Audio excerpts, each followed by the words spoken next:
Please start.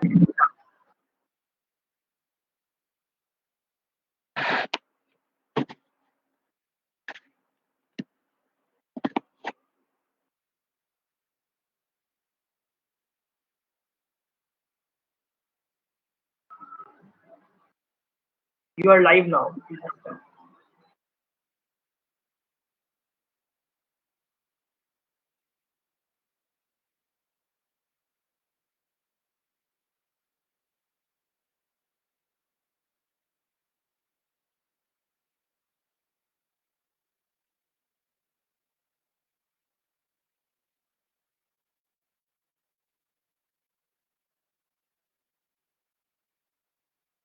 Comrade, start. आप सबको नमस्कार, लाल सलाम। आज जैसा आप लोग जानते हैं कि हम एक क्रांतिकारी को नहीं बल्कि दो क्रांतिकारियों को याद कर रहे हैं। आज चंद्रशेखर आजाद का जन्मदिन है और उसके साथ ही आज कॉमरेड लक्ष्मी सहगल की पुण्यतिथि भी है। तो ये दोनों बहुत बड़े देशभक्त थे, ये दोनों बहुत बड़े राष्ट्रवादी थे और आज जब हम उनको याद करते हैं तो वो इसलिए और भी ज़्यादा ज़रूरी हो जाता है, उनको याद करना और भी ज़्यादा प्रासंगिक हो जाता है, क्योंकि आज हमारे देश में राष्ट्रवाद का पाठ कौन पढ़ा रहा है? राष्ट्रवाद की परिभाषा कौन कर रहा है?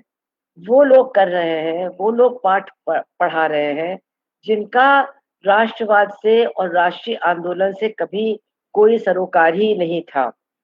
आज जो लोग भारतीय जनता पार्टी और संघ परिवार में हैं, इनके राजनीतिक पुरखे आरएसएस के लोग और हिंदू महासभा के लोग, इन्होंने हमेशा अपने आप को स्वतंत्रता संग्राम से अलग ही नहीं रखा, बल्कि इनका ये कहना था कि ये तो बेवकूफी है। सावरकर ने कहा, गोलवलकर ने कहा कि ये जो विदेशी दुश्मन है, इनसे लड़ना तो बेवकूफी है। पहले तो हमें अपने देश के अंदर जो अंदरूनी दुश्मन है, उनसे लड़ना होगा। और अंदरूनी दुश्मनों से उनका मतलब था अल्पसंख्यक और उसके साथ-साथ जिनको वो मतलब अस्पृश्य समझते थे या नीच जातियों के लोग समझते थे। तो उनकी सोच बिल्कुल स्वतंत्रता संग्रामियों की सोच से विपरीत थी, बिल्कुल अलग थी। और आज वो बता रहे हैं देश को कि राष्ट्रवादी कौन है और जो उनके साथ सहमत नहीं है, जो उनकी आलोचना करता है, उसको वो राष्ट्रद्रोही घोषित करके इस तरह के कानूनों के तहत बंद कर रहे हैं, जिनसे फिर न्याय से मदद पाना बहुत मुश्किल हो रहा है और जेल से निकलना भी बहुत मुश्किल हो रहा है। आज हम देख रहे हैं कि भीमा कोरेगांव के नाम पर, सीएए के विरोध के नाम पर, हिंसा के मामलों में झूठी रिपोर्ट के आधार पर किस तरह से लोगों को राष्ट्रद्रोही घोषित करके उनको बंद किया जा रहा है। और बाकी जो तमाम आलोचक हैं सरकार के, उनके अंदर डर पैदा किया जा रहा है कि अगर तुमने आलोचना की तो तुम्हारा भी यही हाल होगा। ऐसी हालत में उन बहादुर लोगों को याद करना बहुत जरूरी है, जो न गोली से डरे, न जेल से डरे, न ब्रिटिश हुकूमत के उत्पीड़न से डरे, बल्कि अपनी बात उन्होंने कही, अपना काम उन्होंने किया और अलग अलग तरह से आजादी की लड़ाई को आगे बढ़ाने का काम उन्होंने किया। आप सब जानते हैं कि चंद्रशेखर आजाद बहुत कम उम्र में शहीद हो गए। इलाहाबाद में पुलिस की गोलियों के, अंग्रेज की पुलिस की गोलियों के वो शिकार हुए। और लक्ष्मी सहगल जो थी, उन्होंने एक पूरे देश के सामने मिसाल पेश की कि आजादी की लड़ाई में हाथ में बंदूक उठा करके आगे बढ़ने में हमारे देश की महिलाएं भी जब उनको मौका मिलता था तो वो पीछे नहीं हटी। तो उनके बारे में, उनके जीवन के बारे में मैं कुछ बातें बताना चाहूंगी ताकि लोगों को प्रेरणा मिले, ताकि लोग और ज्यादा सीखें और समझें। और अ, उनका जो काम था, उनका जो मकसद था, उसको पूरा करने के लिए वो भी अपने आप को आंदोलन के साथ जोड़े। लक्ष्मी सहगल का जन्म 1914 में, जिसको आज चेन्नई कहते हैं, मद्रास में हुआ था। और बहुत ही कम उम्र में उन्होंने ये प्रमाणित कर दिया कि उनके अंदर सामाजिक चेतना किस तरह की थी।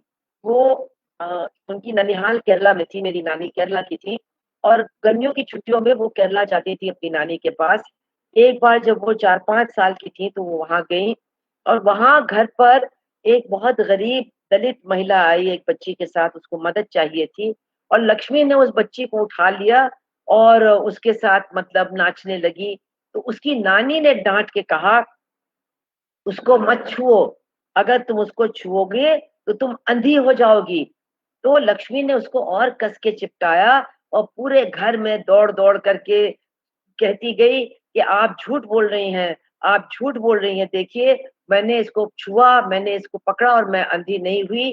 तो इस तरह की झूठ आप दूसरों के बारे में मत कहिए, ये बुरी बात है।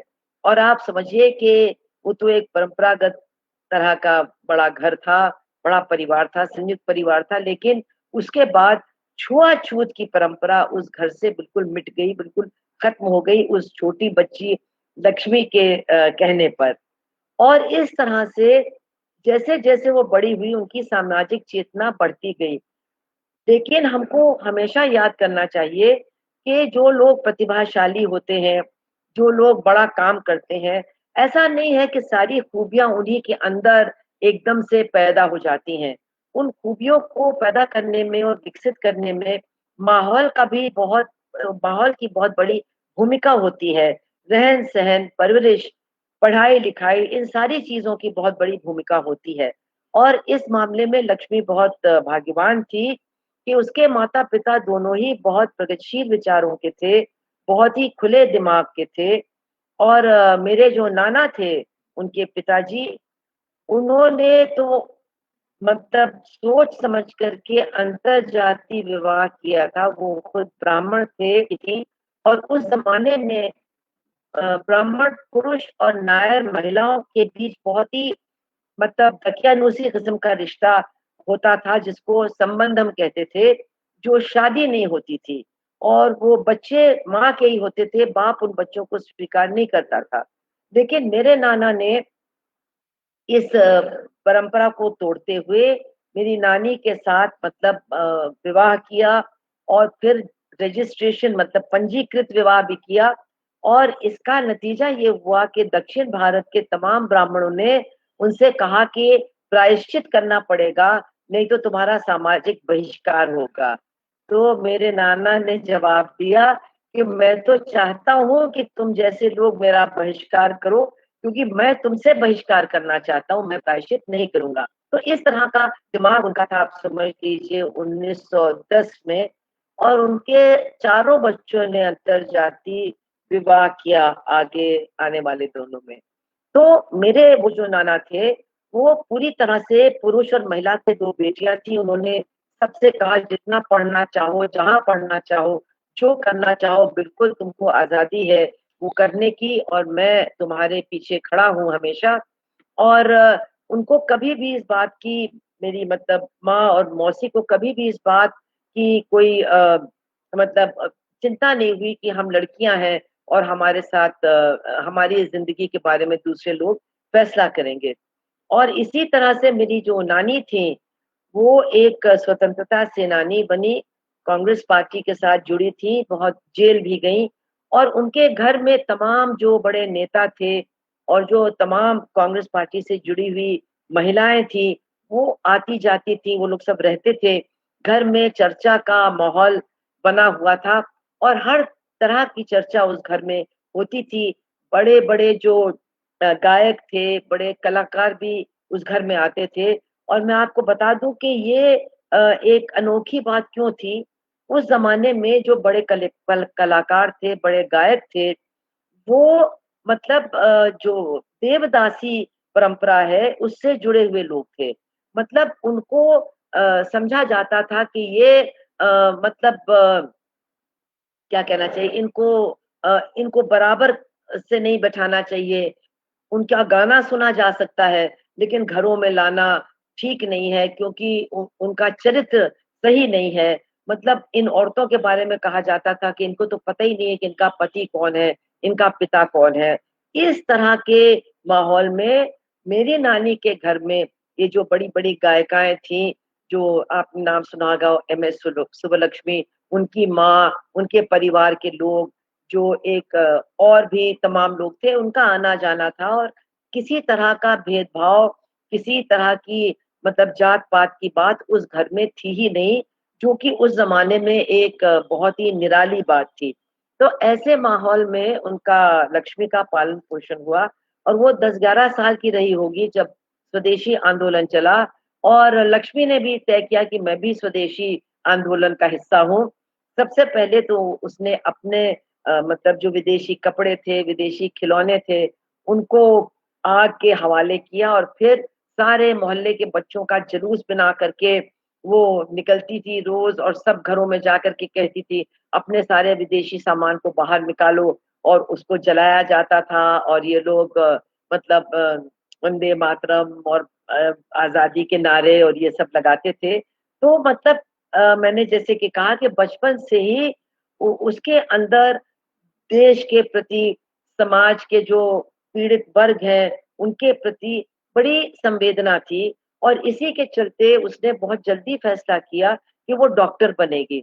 अब आजकल तो लोग डॉक्टर बनते हैं जिनको अपना करियर देखना है, जो सोचते हैं कि इससे हमारा भविष्य अच्छा होगा, पैसे की कमी नहीं होगी या साइंस में बहुत अच्छे मार्क्स पाते हैं। तो लक्ष्मी को तो साइंस के सब्जेक्ट्स बहुत अच्छे भी नहीं लगते थे। मैथ्स भी अच्छा नहीं लगता था, लेकिन चूँकि उसने तय किया था कि डॉक्टर बनना है इसलिए उसने मेहनत की और मद्रास के मेडिकल कॉलेज में दाखिला भी हुआ, जबकि बहुत कम महिलाएँ थीं जो डॉक्टरी पढ़ती थी उस ज़माने में और जैसे ही उसने दाखिला लिया, तो उसने अपने प्रोफ़ेसर से पूछना शुरू कर दिया, ये दवा किसको दी जाती है?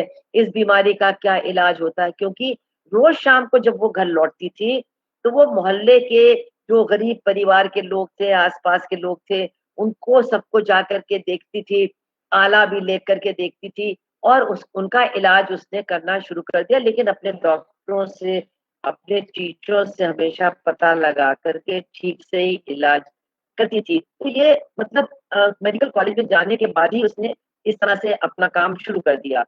और फिर जब वो इंटर्नशिप में गई, तो वो मतलब हॉस्पिटल में जाती थी मरीज़ों को देखने और उसने देखा कि बहुत सारे मरीज़ हैं जो बहुत गरीब हैं, उनके पास ठीक से खाने के लिए नहीं था, फल नहीं था। तो रोज़ सुबह घर में जो कुछ खाने-पीने का सामान होता था, उसको एक चादर में लपेट करके वो ले जाती थी। उसकी माँ रोकने की कोशिश करती थी, लेकिन वो नहीं सुनती थी और वो लेके चली जाती थी और मरीज़ों में बाँटती थी।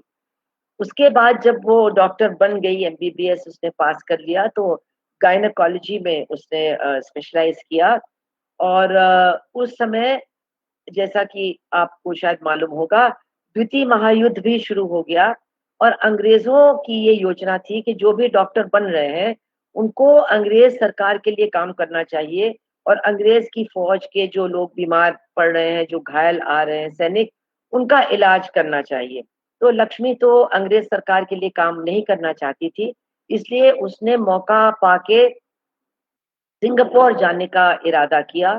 सिंगापुर में उनके मामा के बेटे और उनकी पत्नी थे जिनसे उनकी बहुत अच्छे संबंध थे, तो वो सिंगापुर चली गईं और सिंगापुर पहुँचते ही उसने अपना दवाखाना खोला और बहुत जल्दी बहुत बड़ी प्रैक्टिस उनकी हो गई क्योंकि वो वहाँ भी गरीबों की ही डॉक्टर थी और सिंगापुर में, मलेशिया में, उस समय साउथ ईस्ट एशिया में भारतीय मूल के बहुत सारे लोग थे, जो रबड़ के बागानों में काम करते थे, जो छोटे-छोटे दफ्तरों में काम करते थे, कारखानों में काम करते थे, मज़दूर वर्ग के लोग थे, निम्न मध्यम वर्ग के लोग थे, तो उनके परिवारों का ये इलाज करती थी, 24 घंटे उनका जो दवाखाना था, वो इनके लिए खुला रहता था, तो बहुत जल्दी उनके बारे में सब लोग जानते थे कि ये गरीबों की डॉक्टर हैं और अच्छी डॉक्टर हैं और उनके यहाँ बहुत भीड़ लगने लगी। इसी समय जो द्वितीय महायुद्ध चल रहा था, उसमें एक बड़ी ऐतिहासिक घटना घटी। अंग्रेज़ आप जानते हैं, अंग्रेज़ों के हाथ में मलेशिया, सिंगापुर, बर्मा सब था, ये भी उपनिवेश थे और सिंगापुर को अंग्रेजों का सबसे मजबूत किला माना जाता था। ये कहा जाता था कि ये ऐसा किला है जो अंग्रेजों के साथ हमेशा रहेगा, कोई इसके अंदर सेंध नहीं कर पाएगा। लेकिन 1942 में अ, अंग्रेजों की सेना को जापानियों के सामने आत्मसमर्पण करना पड़ा। और ये एक बहुत इतना बड़ा मतलब साम्राज्यवादी ताकत के रूप में दुनिया पे छाया हुआ था, उसको एक एशियाई देश के सामने आत्मसमर्पण करना पड़ा। ये अपने आप में एक बहुत बड़ी बात थी। और कई कई बड़े परिवर्तन एशिया में और तमाम लोगों के जीवन में भी आए इसकी वजह से। एक बहुत बड़ा परिवर्तन ये था कि जैसा कि आप जानते हैं, अंग्रेजों की जो फौज थी, उसका बहुत बड़ा हिस्सा हिंदुस्तानियों का था। मतलब ज़्यादातर सैनिक हिंदुस्तानी थे और बहुत सारे अधिकारी भी हिंदुस्तानी थे। तो जो अंग्रेजों की फौज थी सिंगापुर में, जब अंग्रेजों ने आत्मसमर्पण किया, तो जो अंग्रेज अधिकारी थे, उनको तो वो तो चले गए जापानियों के संरक्षण में, और उन्होंने अपने हिंदुस्तानी सैनिकों और अधिकारियों से कहा कि अब तुम लोग मतलब ब्रिटिश हुकूमत से मुक्त हो गए हो। अब तुमको हम जापानियों के सुपुर्द करके जा रहे हैं, और जैसा ये चाहेंगे वैसा तुम्हारे साथ करेंगे। ये कहकर के वो चले गए। और जो हिंदुस्तानी थे, उनको बड़ा धक्का लगा कि इस तरह से बिना किसी चर्चा के, किसी बातचीत के उनको बिल्कुल जापानियों के हवाले छोड़ के उनके अधिकारी चले गए। इससे उनको काफ़ी मतलब तकलीफ हुई। और उसके बाद जापानी जो जनरल था, उसने हिंदुस्तानी अधिकारियों से कहा कि मेरा एक प्रस्ताव है कि हम चाहते हैं कि आप लोग अपने आप को एक मुक्ति सेना में संगठित करें, और हम आपकी पूरी मदद करेंगे। आप अपनी सेना को लेकर के अपने देश को आज़ाद करने का काम कर सकते हैं। अब बहुत से लोग कहते हैं अरे वो तो सब लोगों ने फौरन मान ही लिया होगा, लेकिन ऐसा नहीं है, क्योंकि आप जानते हैं कि फौज में बहुत वफादारी की बात लोगों को समझाई और सिखाई जाती है। लेकिन ऐसे लोग भी थे जैसे कि प्रेम सहगल, जो पहले से ही अंग्रेज विरोधी थे, आजादी चाहते थे। वो बचपन में अपने स्कूल के दिनों में भगत सिंह की हिंदुस्तान सोशलिस्ट रिपब्लिकन आर्मी के सदस्य भी बन गए थे। और चिट्ठियों तो वो तो बहुत खुश हुए, उन्होंने सोचा इस तरह की सेना बना करके हम जाएंगे और अपने देश को आजाद कर देंगे। जब हम देश की सरहद पर पहुंचेंगे तो जनता हमारा स्वागत करेगी। तो उन्होंने दूसरों को समझाने का काम शुरू कर दिया कि हाँ, हमें ऐसी सेना में भर्ती हो जाना चाहिए। इसी समय पर उनके एक मित्र थे जो मद्रास के ही थे, वो भी एक डॉक्टर थे और लक्ष्मी के क्लास फेलो रहे थे। उन्होंने फिर फौज ज्वाइन की थी, फौज में भर्ती हुए थे और फौजी डॉक्टर थे। तो उन्होंने कहा प्रेम सहगल से कि देखिए यहाँ पर एक हिंदुस्तानी डॉक्टर हैं, लेडी डॉक्टर, और उनसे चल के हम लोग मिलते हैं, क्योंकि उनसे दवा और दूसरी चीजें मिल जाएंगी जिसकी जरूरत हमारे घायल और बीमार सिपाहियों को है। तो ये दोनों गए और लक्ष्मी से मिले और सारी बातें होने लगी। खैर मदद तो की लक्ष्मी ने, और लोग कहते हैं कि उन्होंने वहां के अस्पताल से काफी सामान चुरा भी लिया उन घायल सैनिकों के लिए। पता नहीं ये सच है कि नहीं, लेकिन वो इसमें ज्यादा दिलचस्पी रख रही थी कि ये सेना जरूर बननी चाहिए, ये मुक्ति सेना जरूर बननी चाहिए, और तुम लोगों को जरूर उसका हिस्सा बनना चाहिए। वो बहुत ज्यादा उनको प्रेरित कर रही थी। खैर प्रेम सहगल में बहुत लोगों को समझाने की ताकत थी, और उन्होंने तमाम अधिकारियों को समझाया कि नहीं, हमें ये सेना में भर्ती होना चाहिए। और क्योंकि वो भी पंजाबी थे, बहुत सारे अधिकारी भी पंजाबी थे और पंजाबी मुसलमान थे, जैसे कि जनरल शाहनवाज जो सबसे ज्यादा वरिष्ठ थे। उन्होंने फिर उनकी बात को माना और वो सब तैयार हो गए कि आजाद हिंद फौज में हम शामिल हो जाएंगे। लेकिन शुरुआती दिन बहुत अफरा तफरी के थे। पहले एक जनरल मोहन सिंह इसके नेता बनाए गए, फिर इनकी कुछ अनबन हो गई जापानियों के साथ। फिर जापान से एक बहुत पुराने वयोवृद्ध सेनानी, स्वतंत्रता सेनानी लाए गए जिनका नाम था रास बिहारी बोस। लेकिन वो काफी मतलब बूढ़े हो चुके थे और उनका बहुत ज्यादा मतलब संवाद इन हिंदुस्तानी फौजियों के साथ नहीं बन पाया। लेकिन वो बहुत बड़े दिल के आदमी थे और उन्होंने ये राय जापानियों को भी दी और हिंदुस्तानियों को भी दी कि अगर सुभाष चंद्र बोस यहाँ आ जाते हैं तो वो इस सेना का नेतृत्व बहुत बढ़िया तरीके से कर पाएंगे, उनसे अच्छा कोई होगा नहीं। अब सुभाष चंद्र बोस कहाँ थे? 1942 में जब भारत छोड़ो आंदोलन चला तो वो भी गिरफ्तार हुए। लेकिन वो जेल में रहने के लिए तैयार नहीं थे, क्योंकि उन्होंने सोचा कि युद्ध के दौरान एक मौका है भारत की को आजाद होने का, क्योंकि अंग्रेज और अंग्रेजों की फौज फंसी हुई है। इसलिए वो जेल से मतलब कैद से निकल करके भागे। और आप सोचिए उस जमाने में वो कलकत्ते से पिशावर गए और पिशावर से वो बहुत लंबे रास्ते से रूस होते हुए जर्मनी पहुंचे। और वो जर्मनी इसलिए पहुंचे क्योंकि एक तो जर्मन अंग्रेजों के खिलाफ लड़ रहे थे, और दूसरी बात ये थी कि जर्मनी में भी बहुत सारे ब्रिटिश आर्मी के हिंदुस्तानी सिपाही और अधिकारी कैद कर लिए गए थे। और सुभाष का ये सोच का ये मानना था कि इनको लेकर के वो एक फौज को तैयार कर लेंगे। लेकिन वो समय था जब हिटलर ने सोवियत यूनियन पर आक्रमण करने का फैसला ले लिया। और नेताजी ने, ये रिकॉर्ड पर है बात, तो हिटलर से कहा भी कि आप ये गलती कर रहे हैं, आप ये मत करिए, क्योंकि जो भी फौज बाहर से रशिया में जाती है, और अब तो सोवियत यूनियन है और भी ज्यादा मजबूत है, वो फिर वापस लौटती नहीं है। लेकिन हिटलर तो आमादा थे, वो घनघोर कम्युनिस्ट विरोधी थे, और वो ये सोचते थे और सही सोचते थे कि बिना सोवियत यूनियन पर मतलब कब्जा किए वो दुनिया के राजा नहीं बन सकते हैं। तो उन्होंने अपने आप को सोवियत यूनियन की साथ लड़ाई में फंसा दिया, और फिर निश्चित तौर पर वो नेताजी की कोई मदद नहीं कर पाए। तो जब जापानियों ने नेताजी से कहा इधर मतलब इधर पूरब में आने के लिए, सिंगापुर आने के लिए, तो वो फौरन तैयार हो गए।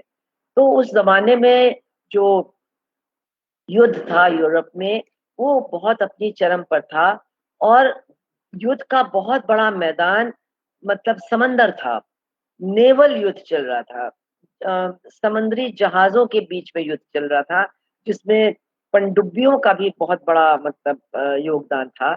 और सुभाष चंद्र बोस पनडुब्बी में ही बैठ करके, आप सोचिए, उस युद्ध के मैदान को पानी के नीचे चीरते हुए यूरोप से लेकर के टोक्यो तक आए। और मैं आपको एक दिलचस्प बात बताती हूँ, उनके साथ एक हैदराबाद का नौजवान था जिसका नाम था आबिद हुसैन। वो जर्मनी में छात्र था, जर्मन पढ़ रहा था। वो नेताजी के साथ जुड़ गया और नेताजी का दुभाषी भी बन गया, और वो एक तरह से उनका फिर सेक्रेटरी बन गया, और वो भी उनके साथ पनडुब्बी में था। तो नेताजी ने उसी सफर के दौरान कहा कि अरे आबिद, अब हम लोग जब जाएंगे तो हम लोग भारत के प्रतिनिधि होंगे जापानियों के सामने, तो हमारा भी एक राष्ट्रीय नारा होना चाहिए। तो फिर आबिद ने सोचा और फिर उसने कहा कि जय हिंद कैसा रहेगा, और नेताजी को भी बहुत पसंद आया। और हम लोग जानते हैं, सभी को ये बहुत पसंद है। और आज भी हम अपने देश में अक्सर जय हिंद का नारा लगाते हैं और जय हिंद का नारा सुनते हैं। तो इस नारे की इजाद आबिद हुसैन ने उसी पनडुब्बी की सफर के दौरान किया था। खैर, फिर ये लोग टोक्यो पहुंचे, और टोक्यो से एक छोटे जहाज में सुभाष चंद्र बोस सिंगापुर आए, और 4 लोग उनका स्वागत करने गए। उनमें 3 तो थे दक्षिण भारतीय, जो कांग्रेस पार्टी या ये कहिए कि आजादी के आंदोलन के साथ जुड़े हुए थे। ऐसे बहुत से देशों में लोग थे जो मदद करते थे, वो 3 ऐसे ही लोग थे। उन्होंने एक संगठन बनाया था, इंडिया इंडिपेंडेंस लीग, उसको वो वहाँ नेतृत्व प्रदान करते थे, और उनके साथ लक्ष्मी भी थी। तो लक्ष्मी को देखकर नेताजी खुश हुए, क्योंकि उनकी माँ को वो जानते थे। खैर, ज्यादा बात नहीं हुई, क्योंकि नेताजी को जा करके जो आजाद हिंद फौज बनी थी उसके सैनिकों और अधिकारियों को संबोधित करना था। और उन्होंने जा करके फिर वो अपना मतलब बहुत ही, जिसको कहते हैं उत्साही भाषण दिया जिसको आज भी लोग याद करते हैं, जिसमें उन्होंने कहा कि तुम हमें खून दो, मैं तुम्हें आज़ादी दूँगा। और वो सारे जो फौजी थे, जो अधिकारी थे, वो इतने ज़्यादा प्रेरित हुए, इतने ज़्यादा मतलब उनके अंदर ऊर्जा पैदा हुई कि वो मरने-मिटने के लिए बिल्कुल तैयार हो गए और उनको लगा कि जय मिल गया। उसके बाद जब दूसरे दिन शाम को नेताजी इंडियन इंडिपेंडेंस लीग के लोगों के साथ बातचीत कर रहे थे, तो उन्होंने कहा कि मैंने तो फैसला कर लिया है कि मैं एक महिला रेजिमेंट भी खड़ी करूँगा। अब ये लोग बिल्कुल सख्ते में आ गए, उन्होंने कहा महिला रेजिमेंट ये कैसे बनेगी? हम महिलाएँ कहाँ से लाएँगे? कहाँ हैं महिलाएँ? और आप सब लोगों को भी मैं बताना चाहती हूँ कि जब भी महिलाओं को कोई ज़िम्मेदारी देने की बात होती है, उनको कोई उनसे कोई बड़ा काम लेने की बात होती है, तो यही कहा जाता है, कहाँ हैं महिलाएँ? कहाँ से आएँगी महिलाएँ? लोग भूल जाते हैं कि आधी आबादी तो महिलाओं की ही है और कौन-सा ऐसा काम है दुनिया में जो महिलाएँ करना नहीं जानती हैं अगर उनको मौका दिया जाए। तो नेताजी ने इन लोगों की बात बिल्कुल नहीं मानी, उन्होंने कहा नहीं मैं तो बिल्कुल बनाऊँगा और तुम लोग देखोगे कि भारतीय महिलाओं में कितनी ताकत है। जब वो अपनी देश की आज़ादी की लड़ाई के साथ-साथ अपनी आज़ादी की लड़ाई लड़ेंगे, तो कोई उनके सामने टिक नहीं पाएगा।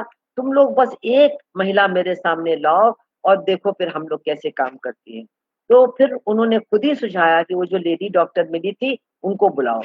तो रात को ही लक्ष्मी को बुलाया गया और वो आई और जब उन्होंने सुभाष चंद्र बोस का प्रस्ताव सुना तो वो बेहद खुश हुईं, बेहद उत्साहित हुई। उन्होंने कहा नहीं मैं तो चाहती थी कि हम लोगों को भी कुछ मौका मिले, मैं तो बिल्कुल तैयार हूँ।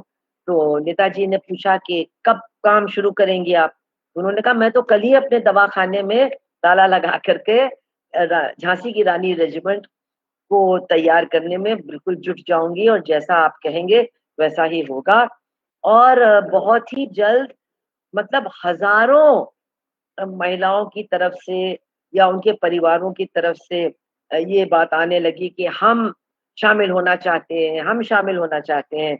बहुत से लोगों को वापस भी करना पड़ा, छोटी-छोटी उम्र की लड़कियाँ भी घर से भाग कर के आने लगी, लेकिन आखिर में 1500 महिलाओं को छाँट करके उनकी ट्रेनिंग शुरू हुई और आप सोचिए ये महिलाएँ गरीब परिवार की थीं या निम्न मध्यम वर्गीय परिवार की थीं, ऐसा नहीं कि बहुत हट्टी-कट्टी बहुत पुष्ट-पुष्ट थी लेकिन जब उनको मौका मिला तो उन्होंने राइफ़ल लेकर के जंगलों में मार्च करना, पीठ पर 10-15 किलो का वज़न लेकर के दौड़ना, ये सारा काम किया और इन महिलाओं को बिल्कुल वही ट्रेनिंग मिली जो कि पुरुषों को फ़ौज में मिलती थी। इनको ट्रेन करने के लिए भी एक फ़ौजी आया था, जो बिल्कुल बिना मुरव्वत किए इनकी ट्रेनिंग करता था।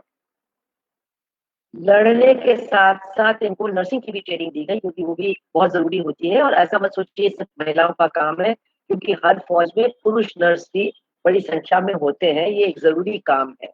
और ये ना महिलाओं का है, ना पुरुषों का, ये सबका काम है, सबको इन सारे कामों को सीखना और करने की आदत डालनी चाहिए। तो इस ट्रेनिंग के बाद फिर आज़ाद हिंद फ़ौज के लोगों को एक मौका मिला मोर्चे पर जाने का, लेकिन इसके पहले एक बहुत ही ज़बरदस्त घटना घटी और वो ये थी क्योंकि आज़ाद हिंद फ़ौज यानी नेताजी ने एक सरकार को भी घोषित किया था। आज़ाद हिंद की अर्ज़ी सरकार और उस मंत्रिमंडल में लक्ष्मी भी शामिल थी, उनका झंडा था, उनकी मतलब करेंसी थी, नोट्स थे, उसका विधान था और उस झंडे को लेकर के आज़ाद हिंद फ़ौज की एक टुकड़ी मणिपुर के अंदर तक पहुँची और पहला आज़ाद भारत का झंडा मणिपुर में गाड़ने का काम आज़ाद हिंद के फ़ौज के फ़ौजियों ने ही किया। अंडमान में भी आज़ाद हिंद फ़ौज के झंडे को गाड़ने का काम किया गया। ये एक बहुत बड़ी ऐतिहासिक बात है जिसको हमारी इतिहास की किताबों में नहीं दर्ज किया गया और अब तो जो हो रहा है इतिहास की किताबों के साथ ये दर्ज होना इसमें अभी कुछ समय लगेगा। लेकिन ये काम हुआ और उसके बाद मोर्चे पर भी आज़ाद हिंद फ़ौज के लोग भी गए और रानी झांसी रेजिमेंट की महिलाएँ भी गईं। लेकिन ज़्यादा दिन वो मोर्चे को नहीं सँभाल पाए क्योंकि युद्ध में नया मोड़ आया। जापान के ऊपर जैसा कि आप जानते हैं, अमेरिका ने नाभिकीय बम द्वारा बमबारी की नागासाकी और हिरोशिमा में, और मतलब इतना नरसंहार हुआ, और उसके बाद जापान को अमेरिका के सामने और फिर अमेरिका के सहयोगियों के सामने आत्मसमर्पण करना पड़ा। और जब जापान ने आत्मसमर्पण किया तो निश्चित रूप से उसके कुछ ही दिन बाद आजाद हिंद फौज को भी आत्मसमर्पण करना पड़ा, और बहुत ही कष्ट सहते हुए आजाद हिंद फौज के फौजी और रानी झांसी रेजिमेंट की महिलाओं को मतलब पीछे हटना पड़ा। कीचड़ में, पानी में, जंगलों में उनको भागना पड़ा, वो बीमार पड़ गए, रास्ते में मर गए, उनको सांप बिच्छुओं ने काटा, उनके पीछे अंग्रेजों की फौज आ रही थी, और ऊपर से अंग्रेजों की वायु सेना बेरहमी से उनके ऊपर बमबारी कर रही थी। इन हालात में वो पीछे हटने की कोशिश कर रहे थे, और जैसा कि मैंने कहा बहुत लोग मर भी गए, और कई कई लोग गिरफ्तार हुए, कई लोगों को उनके हाल पर छोड़ दिया गया। उनमें जने कितने हजार थे जो पैदल बर्मा से लेकर के भारत तक आए, और बड़ी मुश्किल में, बड़ी गरीबी में उन्होंने अपनी जिंदगी को यापन किया। ये सारे कष्ट उनको झेलने पड़े। और अंग्रेजों ने जो पुरानी ब्रिटिश आर्मी से लोग शामिल हुए थे आजाद हिंद फौज में, उनमें से बहुतों को गिरफ्तार किया, उनमें बहुत सारे अधिकारी भी थे, और उनको ला करके लाल किले में दिल्ली में रखा, और 3 वरिष्ठ अधिकारियों के ऊपर मुकदमा गद्दारी का चलाया। और वो 3 अधिकारी थे सहगल, धिल्लन और शाहनवाज, एक हिंदू, एक मुसलमान और एक सिख। और जब ये मुकदमा चला तो पहली बार हिंदुस्तान की जनता को पता चला कि आजाद हिंद फौज नाम की एक कोई चीज भी थी। उसके नेता सुभाष चंद्र बोस थे, लेकिन ये भी उनको फिर पता चला कि जैसा आजाद हिंद के फौज के लोग मानते हैं, उनका देहांत एक हवाई जहाज की दुर्घटना में हो गया था। लेकिन उनके सैनिकों की बहादुरी, उनकी दिलेरी, उसके किस्से, उनकी बातें जब भारत की जनता को पता चली, तो उनके अंदर एक जबरदस्त जोश की लहर, एक एकता की लहर, सिर्फ इसलिए नहीं कि एक हिंदू, एक मुसलमान और एक सरदार उनके सामने मतलब फांसी की तरफ जाते हुए दिखाई दिए, बल्कि ये जो पूरा मतलब किस्सा था आजाद हिंद फौज का, वो इतना प्रेरणादायक था कि उसने तमाम लोगों को बिल्कुल जोड़ने का काम किया, और लोग अपने आपसी मतभेद और धार्मिक मतभेद सब भुला करके इनके पीछे खड़े हो गए। तो एक तरफ तो ये मुकदमा चल रहा था दिल्ली में, और हर दिन और हजारों लोग सड़कों पर उतरते थे, और हजारों लोग दिल्ली के आसपास के पश्चिमी उत्तर प्रदेश के, हरियाणा के, पंजाब के बैलगाड़ियों में आते थे, और दिन भर लाल किले के सामने खड़े रहते थे, और फिर शाम को लौट जाते थे, फिर सुबह लौटते थे, सिर्फ सुनने के लिए कि क्या फैसला होगा। इस बीच लक्ष्मी तो कैद थी, पहले रंगून में और उसके बाद सिंगापुर में। और उन्होंने अंग्रेजों से कहा, भाई मेरा काम तो डॉक्टरी करने का, इलाज करने का, वो तो मैं करूंगी, मुझे कोई फर्क नहीं पड़ता कि मेरा मरीज कौन है, मैं तो उसका इलाज करूंगी। तो उन्होंने इलाज करना शुरू किया, अस्पताल में सैनिकों का भी इलाज किया, औरों का भी इलाज किया, और वो जैसा कि हमेशा होता था, बेहद जनप्रिय थी, बेहद लोकप्रिय थी। और अंग्रेज भी परेशान हो गए कि अब इस औरत का हम करें तो क्या करें, क्योंकि वो तो बिल्कुल बेकाबू है, हम इसका क्या करें। खैर, दूसरी तरफ यहाँ दिल्ली में ये जो मुकदमा चल रहा था, और उसमें आप जानते हैं भूलाभाई देसाई प्रमुख रूप से वकील थे, और उन्होंने एक सिद्धांत, कानूनी सिद्धांत कायम किया कि गुलाम देश का इंसान, उसको बगावत करने का मूलभूत अधिकार है। उसकी बगावत देशद्रोह नहीं समझी जा सकती है, क्योंकि वो पहले अपनी आजादी के प्रति वफादार है, उसके बाद किसी दूसरे के प्रति। और ये जो उनकी बहस थी, ये जो उनकी दलील थी, वो दुनिया भर के तमाम स्वतंत्रता सेनानियों के मुकदमों में इस्तेमाल किया गया है। बहुत से लोग जानते भी नहीं है आजाद हिंद फौज के बारे में, लेकिन ये जो सिद्धांत स्थापित हुआ, इसका इस्तेमाल पूरी दुनिया में बार बार होता चला आया है, आज भी हो रहा है। लेकिन इस मामले में ये फौजी थे, मार्शल लॉ की कोर्ट में इनका मुकदमा चल रहा था और वो मुकदमा हार गए। उनको फांसी की सजा सुना दी गई। लेकिन इतना जबरदस्त आक्रोश भारत में पैदा हुआ कि अंग्रेजों के समझ में आ गया कि अगर हमने इनको फांसी दी तो एक भी अंग्रेज हिंदुस्तान में जिंदा बचेगा नहीं। फिर उन्होंने सोचा इनको काला पानी की सजा दी जाए, लेकिन वो भी असमर्थ रहे उसको भी देने में, क्योंकि उसका भी नतीजा उनके लिए बहुत खतरनाक होता। और ये माना जा रहा है, अब बहुत सारे इतिहासकार भी मान रहे हैं कि आजाद हिंद फौज ने अंग्रेजों की अपनी फौज के अंदर दरारें पैदा कर दी और उनके सैनिकों में दरारें पैदा कर दी और जनता के अंदर जो आजादी के पक्ष में लहर पैदा की, उसने उसको देख के अंग्रेज समझ गए कि अब उनका यहाँ हिंदुस्तान में रहना असंभव हो गया था और बहुत जल्दी उनको भारत छोड़ना होगा। तो ये भारत के अंदर माहौल बना और उधर लक्ष्मी को भी कलकत्ते में जहाज से ला करके रिहा कर दिया गया। उनकी जेब में पैसा भी नहीं था, वो कलकत्ते पहुंची, अकेली थी, एक टैक्सी में बैठी और टैक्सी ड्राइवर से कहा कि मुझे सुभाष चंद्र बोस के घर ले जाओ, वहां मैं पैसे दिलवा दूंगी।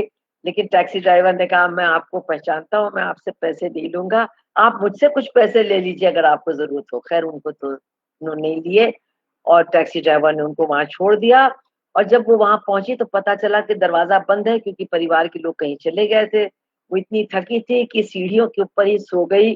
और जब परिवार के लोग वापस आए, सुभाष चंद्र बोस के रिश्तेदार, तो वो आश्चर्यचकित थे कि ये लक्ष्मी यहाँ पर सोई पड़ी है। खैर फिर उनको अंदर ले जा करके सब बातचीत हुई और दूसरे दिन उनको हवाई जहाज से दिल्ली पहुंचाया गया। वहां उनकी माँ थी, वो कंस्टिट्यूएंट असेंबली की संसदीय मतलब संवैधानिक सभा की सदस्य थी। तो माँ से मिली और फिर आजाद हिंद फौज के लोगों से मिली और उनके साथ फिर उन्होंने देश भर का दौरा किया। जो आजाद हिंद फौज के परेशान सिपाही थे उनके लिए चंदा, लाखों का चंदा किया और इसके साथ साथ देश की एकता को बनाए रखने की अपील जनता से की। लेकिन जो हमारे देश के नेता थे उस समय के, उनको बहुत जल्दी थी, वो बूढ़े भी हो गए थे, वो इंतजार नहीं कर सकते थे, वो किसी भी कीमत पर जल्द से जल्द आजादी चाहते थे ताकि वो सरकार बना सकें और आजाद भारत और आजाद पाकिस्तान के नेता बन सके। इसलिए उनको देश का बंटवारा भी मंजूर था, लेकिन इंतजार करना मंजूर नहीं था। और इनकी आजाद हिंद फौज के लोगों की एकता के तमाम प्रयास विफल हो गए और जैसा कि आप जानते हैं फिर अंततोगत्वा देश का बंटवारा हुआ। इसके पहले लाहौर में ही प्रेम और लक्ष्मी की शादी हो गई और वो कानपुर आ गए रहने के लिए। इस आजादी को लेकर के उनमें कोई खुशी नहीं थी। एक तो उनका नेता भी उनसे बिछड़ गया था, वो मानते थे कि उनका देहांत हो चुका है, और दूसरी तरफ चाहते थे उस तरह का आजाद भारत भी उनके आंखों के सामने नहीं था। एक खून से लथपथ भारत जो दो टुकड़ों में काट दिया गया था, एक घायल भारत, वही उनके सामने था। और इसलिए उन लोगों ने फैसला किया कि उनको अब सार्वजनिक जीवन से दूर ही रहना चाहिए, अपना काम करना चाहिए, लोगों की सेवा करनी चाहिए। और जिन नेताओं के बारे में वो ये मानते थे कि वो भी कहीं न कहीं गुनहगार हैं, पार्टीशन के लिए, देश के बंटवारे के लिए, उनके साथ भी उन्होंने अपने काम में वो जुट गए। और काम उनके लिए बहुत था। काम इसलिए बहुत था क्योंकि देश के बंटवारे के बाद कानपुर जैसे शहर में हजारों शरणार्थी पहुंचे। ये हिंदू पंजाबी और सिख पंजाबी थे जो बिना कपड़े के, बिना पैसे के, बिना किसी चीज के कानपुर आए। उनके लिए एक बहुत बड़ा शरणार्थी शिविर बनाया गया और लक्ष्मी ने वहां पर अपना दवाखाना स्थापित किया, इलाज शुरू कर दिया। और आज भी उनमें से बहुत से लोग कहते हैं कि उनके सारे बच्चे तो लक्ष्मी के ही हाथ के हैं और अगर वो न होती तो उनका इलाज करने वाला भी शायद कोई मिलता नहीं। लेकिन इसके साथ साथ मैं आपको बता दूं कि कानपुर में मुसलमानों की भी बहुत बड़ी आबादी है और उस समय इतना नफरत का माहौल था कि कोई भी लेडी डॉक्टर, क्योंकि मुस्लिम लेडी डॉक्टर्स तो थी नहीं उस समय, कोई भी लेडी डॉक्टर और बहुत सारे पुरुष डॉक्टर भी उनके मोहल्लों में जाने के लिए तैयार नहीं थे, डरते भी थे और जाना भी नहीं चाहते थे। और लक्ष्मी जो एक दक्षिण भारतीय थी, हिंदी भी नहीं जानती थी, वो बिल्कुल निडर थी, उनको तो पता भी नहीं था कि डर क्या चीज होती है। वो अपनी गाड़ी खुद चला करके रात को जाती थी और मतलब बच्चे भी पैदा करती थी, इलाज भी करती थी। और उन मोहल्लों के लोग आज भी कहते हैं कि यहाँ जितने बच्चे बड़े हुए हैं इसके बाद वो सब उन्हीं के हाथ के पैदा हैं। तो वो एक तरह से उन्होंने अपने काम के जरिए लोगों को एक दूसरे के थोड़ा बहुत नजदीक भी लाने का काम किया। और जो दीवारें बनी हुई थी वो कुछ कुछ कमजोर हुई, कुछ कुछ ढह भी गई। ये उनकी एक बहुत बड़ी भूमिका रही उस समय। लक्ष्मी एक सरकारी अस्पताल में काम करना चाहती थी क्योंकि उनका ये मानना था कि सरकार की जिम्मेदारी है लोगों को स्वास्थ्य सेवा उपलब्ध कराने की। लेकिन चूंकि उनकी एज लिमिट से ज्यादा हो चुकी थी, इसलिए सरकारी अस्पताल में उनको नौकरी नहीं मिल पाई और उन्होंने अपना एक छोटा सा दवाखाना एक किराए की जगह में दूसरे के मकान में शुरू किया। और तब से लेकर के आज तक उसी मकान में किराए का वो दवाखाना आज भी चल रहा है। उनके बाद के तमाम डॉक्टरों के बड़े बड़े नर्सिंग होम और अस्पताल बन गए।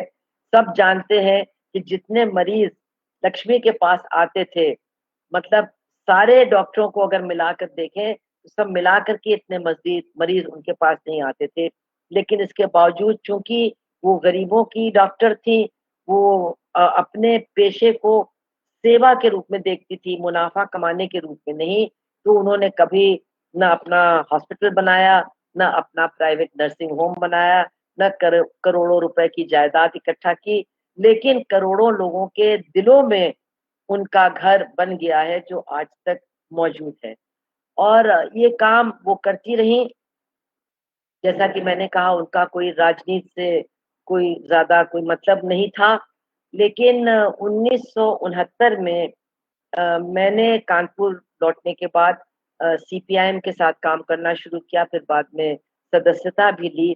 और मेरे माँ बाप ने इसका विरोध नहीं किया, हालांकि वो कम्युनिस्ट आलोचक थे। और इसका भी मैं बता दूं क्यों। अपने कॉलेज के जीवन में तो मेरी लक्ष्मी कम्युनिस्ट समर्थक थी और उसका स्वभाव भी मतलब अपने आप में कम्युनिस्ट का ही स्वभाव था। लेकिन जो सुभाष चंद्र बोस के बारे में कम्युनिस्ट पार्टी का मूल्यांकन था उस समय द्वितीय महायुद्ध के दौरान, उससे वो सहमत नहीं थे, उससे काफी तकलीफ भी हुई। और इसलिए उन्होंने कभी उस समय नहीं सोचा कि कम्युनिस्ट पार्टी के साथ जुड़े या नजदीक आए। लेकिन जब 1969 के बाद अ, मैंने पार्टी को ज्वाइन किया तो हमारे घर हमारे पार्टी के नेता उस समय कानपुर में एक बहुत ही अद्भुत व्यक्तित्व के मालिक थे। उनका नाम था कॉमरेड राम आश्रे। बहुत गरीब परिवार के वो सदस्य थे, लेकिन उनको हमेशा से ही पढ़ने लिखने का बहुत शौक था। और पढ़ने लिखने के साथ साथ मजदूर आंदोलन और कम्युनिस्ट आंदोलन के प्रति वो पूरी तरह से मतलब निष्ठावान थे, पूरी तरह से जुड़े हुए थे। बहुत स्टूडेंट लाइफ से ही उन्होंने अपना रास्ता तय कर लिया था। लेकिन पढ़ना लिखना उन्होंने कभी बंद नहीं किया। वो माओ के अनुवादक हैं। आज भी जो किताबें आप माओ की हिंदी में पढ़ते हैं वो अनुवाद करने वाले कॉमरेड राम आश्रे ही हैं। और उनका एक बहुत ही आकर्षक व्यक्तित्व था। वो बहुत अच्छी बातें करते थे, बहुत बढ़िया वक्ता थे और बहुत पढ़े लिखे थे। दुनिया के किसी भी विषय पर आप उनसे बात कर सकते थे। मतलब जो यूरोप के बड़े साहित्यकार हैं उनके बारे में भी उनकी अच्छी जानकारी थी। तो लक्ष्मी और प्रेम को भी उनके साथ बातचीत करने में बहुत मजा आता था और वो उनको बहुत पसंद करते थे। और उनसे फिर जान पहचान के बाद जब कॉमरेड ईएमएस नंबूद्रिपाद कानपुर आए, क्योंकि उस समय सीपीआईएम से लोग जुड़े जो थे वो जेलों से छूटे थे, सीपीआईएम का पुनर्गठन हो रहा था, तो कॉमरेड ईएमएस यहाँ कानपुर आए तो हमारे घर में ही रुके। वो भी बहुत खुश थे, लक्ष्मी और प्रेम भी बहुत ज्यादा खुश थे और काफी बातें हुई, काफी चर्चा हुई। उन्होंने भी अपनी शिकायतें उनके सामने रखी और अच्छे माहौल में बातचीत हुई। और उसके बाद कॉमरेड राम मूर्ति, दूसरे भी साथी लगातार हमारे यहाँ आते जाते रहे। और फिर जैसा कि आप लोग जानते हैं, 1971 में जब पूर्वी बंगाल पर पाकिस्तान की सेना ने, जो पूर्वी पाकिस्तान था, पर बांग्लादेश का मुक्ति आंदोलन शुरू हुआ, तो लाखों शरणार्थी बंगाल की सीमा पर भाग भाग के आए और उनको, उनके लिए शिविर वहां पर बनाए गए। उस समय जो मुख्यमंत्री थे कॉमरेड ज्योति बसु, उन्होंने आह्वान किया और डॉक्टरों से अपील की कि आप आइए और यहाँ सेवा कीजिए इन लोगों की। तो लक्ष्मी भी वहां गई और एक कैंप में उन्होंने दिन रात काम किया और उन्होंने देखा कि सीपीआईएम से जुड़े कार्यकर्ता किस लगन के साथ, मतलब किस अथक परिश्रम के साथ वहां काम कर रहे थे। इससे वो बहुत प्रभावित हुए और उन्होंने सोचा कि मुझे इस पार्टी का हिस्सा बनना चाहिए। तो जब ये सब शिविर बंद हुए, उसके बाद वो कॉमरेड ज्योति बसु के पास गई और उन्होंने कहा कि मैं आपकी पार्टी में शामिल होना चाहती हूँ। तो बहुत खुश हुए।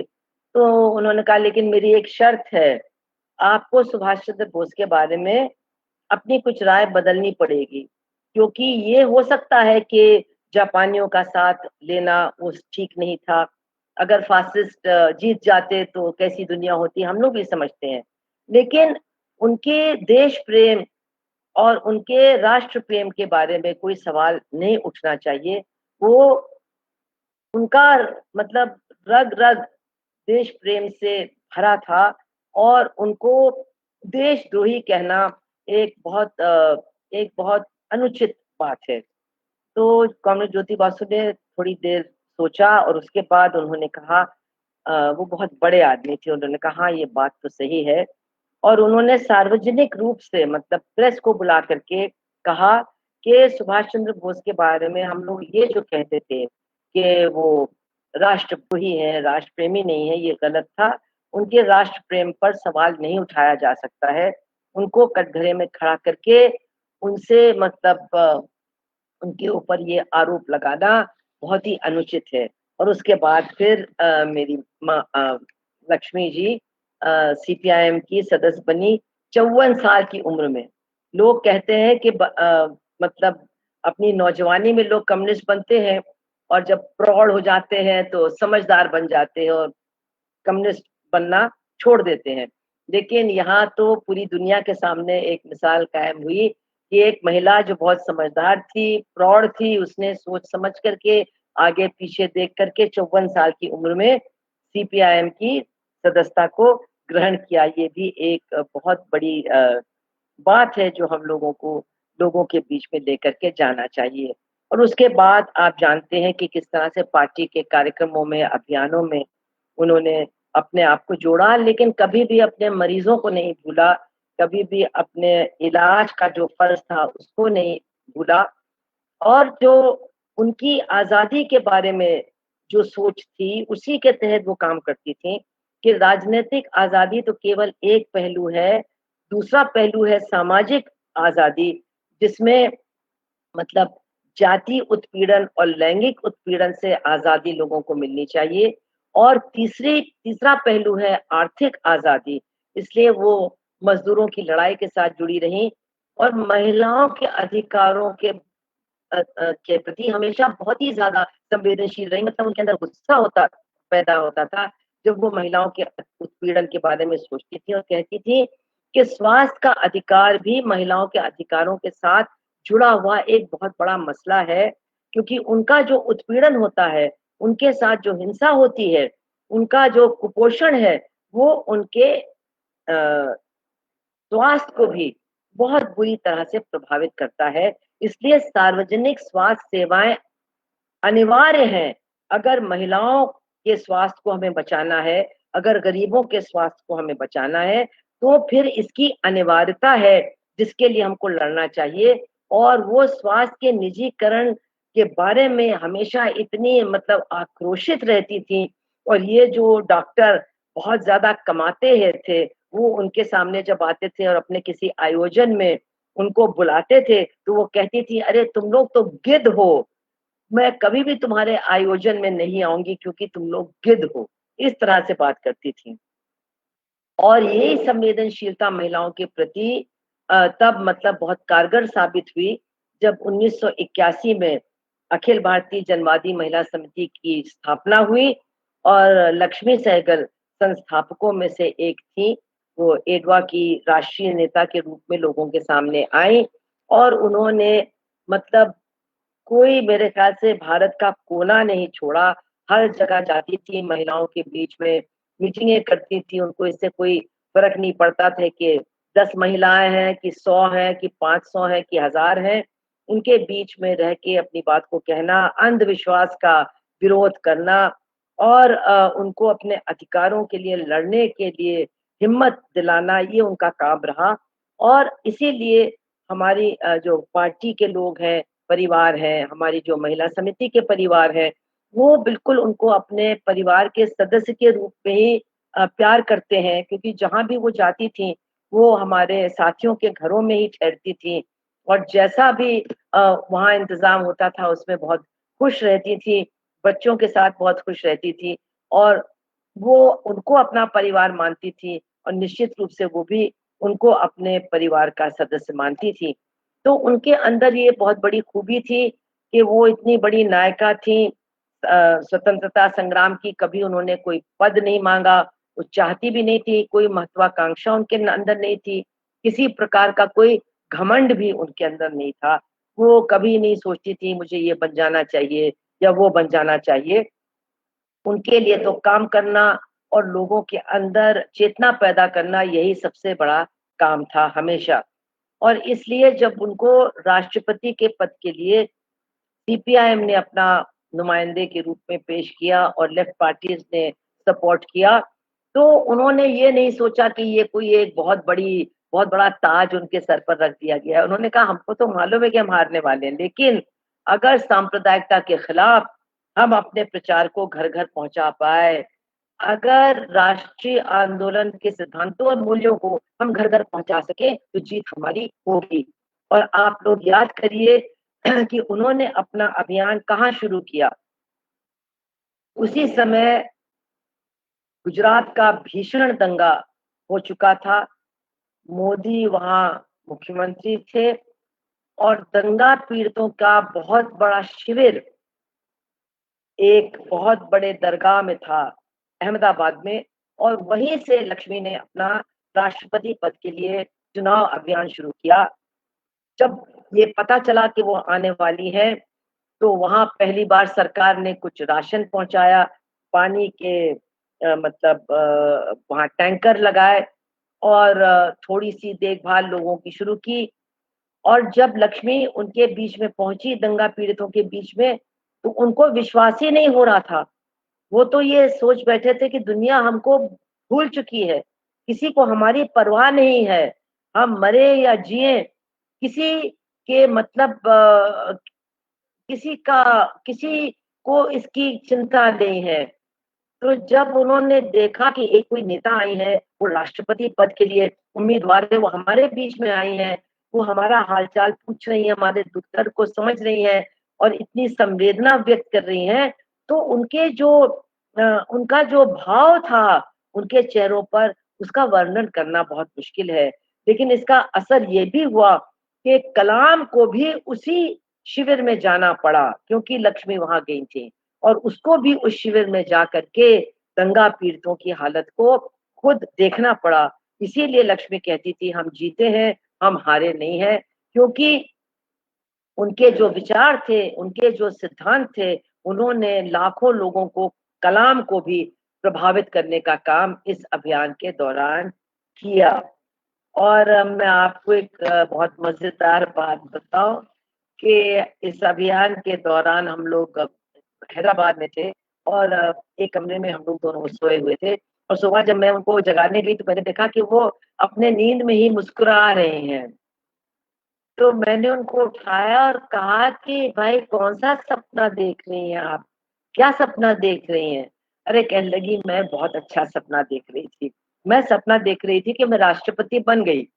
बैठी हूँ और चारों तरफ बढ़ई और बहुत सारे कारीगर काम कर रहे हैं और बहुत सारी महिलाएं जो मदर टेरेसा जैसी लग रही हैं वो भी इधर से उधर घूम रही हैं।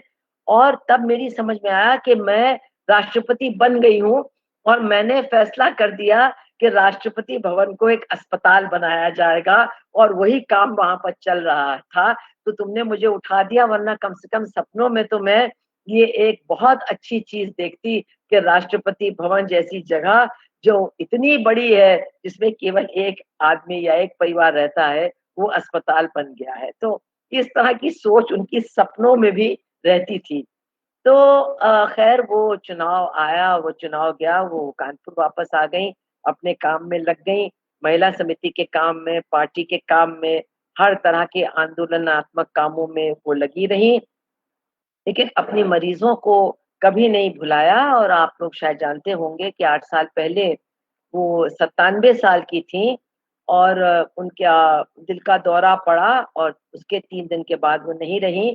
लेकिन दिल के दौरे पड़ने के 1 दिन पहले तक वो अपने दवाखाने जा रही थी, उस दिन भी वो गईं। मतलब अपने जीवन के अंतिम दिन तक वो अपना काम करती रही और शायद ये भी एक बहुत बड़ी सीख है जो हमको उनकी ज़िंदगी से मिलती है।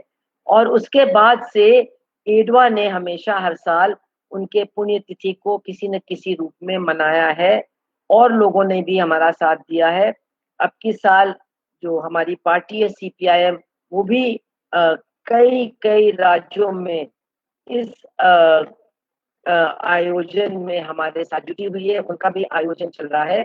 हमने क्योंकि उन्होंने अपना देहदान किया था, नेत्रदान भी किया था, तो हम लोगों ने नेत्रदान दिवस के रूप में मनाया, देहदान दिवस के रूप में मनाया, महिलाओं पर हिंसा बंद करो, इसके रूप में मनाया।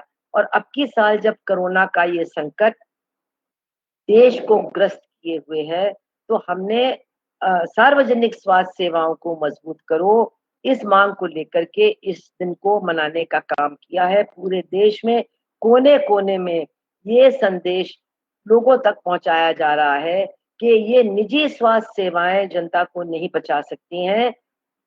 सार्वजनिक स्वास्थ्य सेवा ही ज़रूरी है जनता के स्वास्थ्य को सुनिश्चित करने के लिए।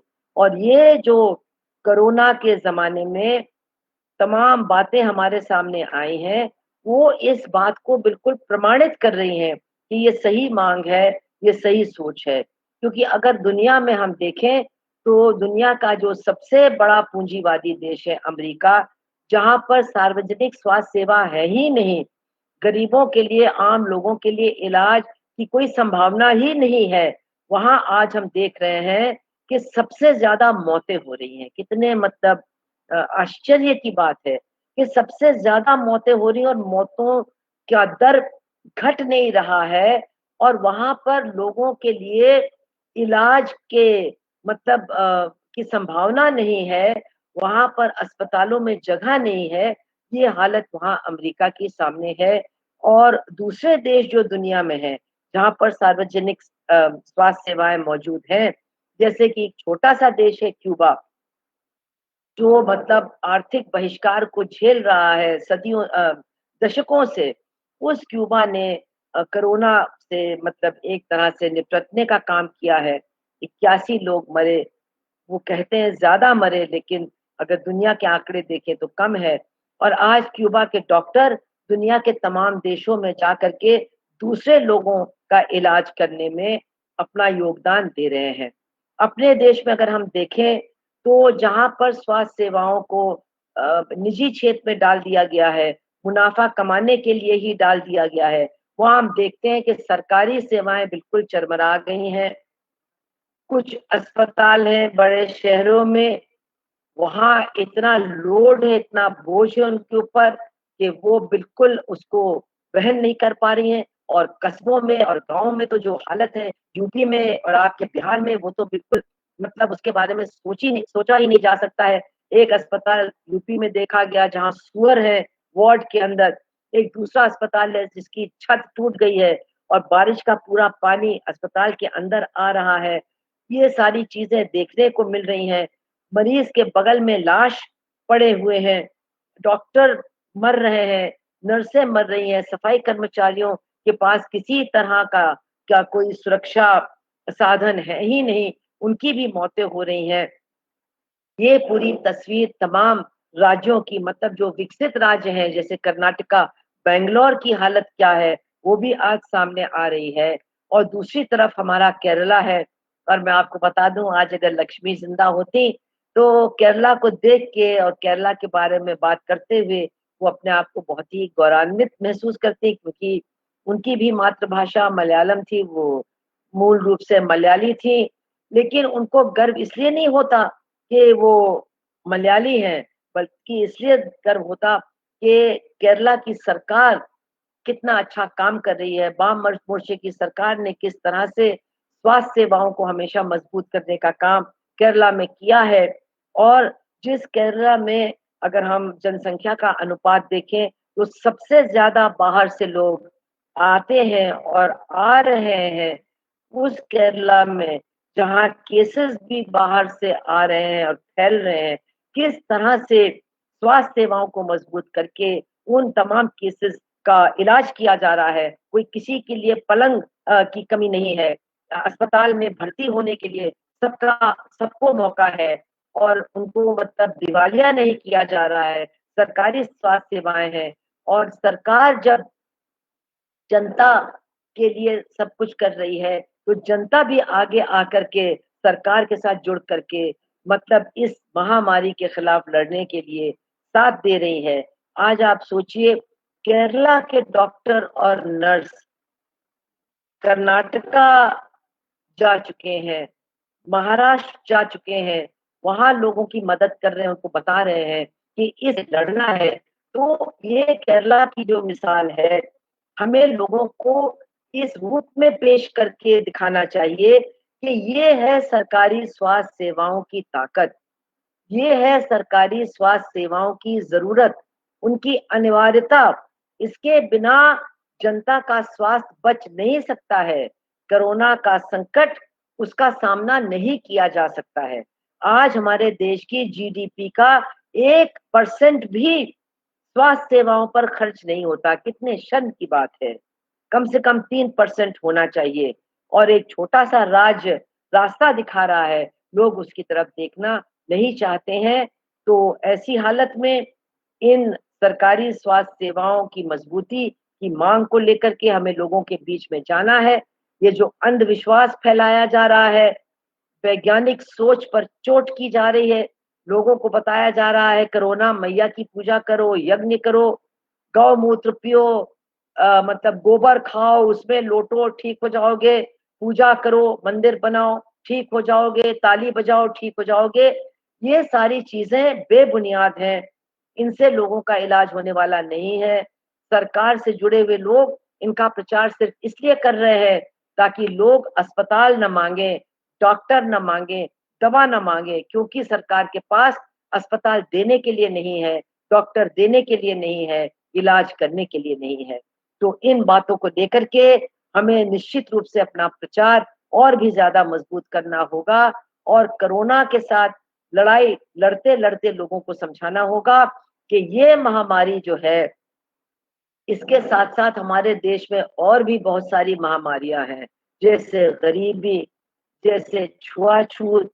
और इन सब का इलाज तभी हो सकता है जब वामपंथी विचारधारा, जो लक्ष्मी की विचारधारा थी, उसको लेकर के हम आगे बढ़ेंगे और जनता के हर हिस्से को अपने साथ लामबंद करने का काम करेंगे। आप सबका बहुत बहुत धन्यवाद। सीपीआईएम जिंदाबाद, कैप्टन लक्ष्मी जिंदाबाद।